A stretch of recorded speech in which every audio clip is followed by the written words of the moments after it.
శ్రీ గణేశ శారదా గురుభ్యో నమః.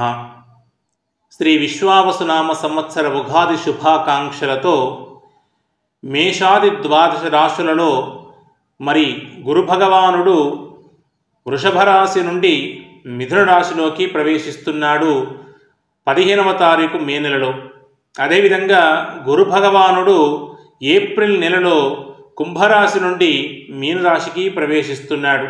ఈ రెండు గ్రహాల యొక్క సంచార స్థితి వల్ల మేషాది ద్వాదశ రాశుల వారికి కలిగేటువంటి శుభాశుభ ఫలితములను మనం ఇప్పుడు చెప్పుకుంటున్నాం.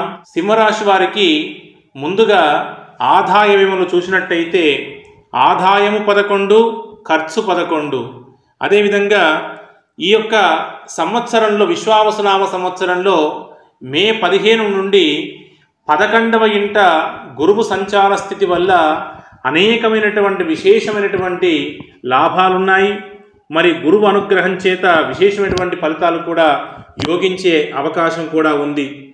మరి తలచిన కార్యక్రమాలు సలుపుట, బంధుమిత్రుల కలయిక, అన్నదమ్ములతో కూడియుండుట, విందు భోజనములు, సంఘమునందు గౌరవము, సంతాన ప్రాప్తి, శుభవార్తలు వినుట, ఇంటియందు పండుగ వాతావరణం ఏర్పడుట, నూతన వ్యాపారమందు అభివృద్ధి, ప్రతి వ్యాపారమందు మంచి లాభములు, కాంట్రాక్టులకు మంచి ఆదాయము, ఎగుమతి దిగుమతి వ్యాపారం మంచి అనుకూలము, విద్యార్థులకు మంచి ర్యాంకులు, ఉద్యోగ ప్రాప్తి, ప్రమోషన్లు లభించుట, సకాలంలో సందర్భానికి మంచి నిర్ణయాలు తీసుకొనుట, ఉపయుక్తమైన ప్రయాణాలు ఫలవంతముగా సాగుతాయి. శత్రువులు మిత్రువులుగా మారుతారు. మీకు అప్పగించిన పనులు సక్రమంగా నెరవేర్చెదరు. ఇష్టమైన వస్తువులు, బంగారము, వాహనము, స్థిరాస్తులు కొనుట, కుటుంబముతో కలిసి దేవతా పూజలు, తీర్థయాత్రలు, విదేశీ ప్రయాణములు చేయుట, శక్తికి మించిన పనులు చేయుట, ఉన్నంతలో విలాసవంతమైన జీవనం సాగిస్తారు. సంవత్సరాంతం అష్టమ శని వల్ల, అంటే ఈ యొక్క సింహరాశి వారికి అష్టమ శని ఏప్రిల్ నుంచి వస్తుంది. ఈ అష్టమ శని సుమారు 2.5 సంవత్సరాల కాలం పాటు ఉంటుంది.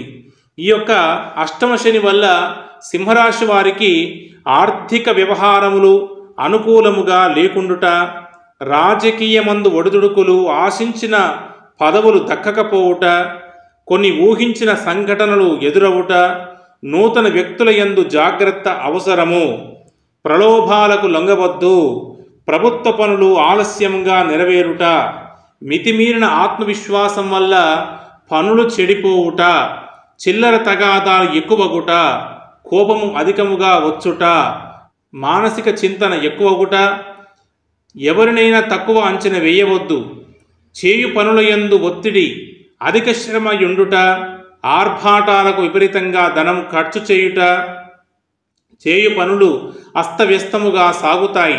సెంటిమెంట్ వస్తువులను అమ్ముట, రాని బాకీలు వివాదమగుట, తెలియక చేసిన పనుల వల్ల అపనిందలు పొందుట, ఏ పని చేసినా బాగా ఆలోచించాలి. దుబారా ప్రయాణములు, ఆటంకములు, పొత్తు వ్యాపారమందు మోసము, ఉద్యోగ మార్పు, నమ్మిన వారి వల్ల నష్టపోయే అవకాశం ఎక్కువ, మిమ్ములను ఆశ్రయించిన వారు దూరము పోవుట. కావున మీరు శ్రీరామ ఆపదుద్ధారక స్తోత్రము లేదా శని స్తోత్రాన్ని పఠించిన ఎడల మీకు మేలు కలుగుతుంది.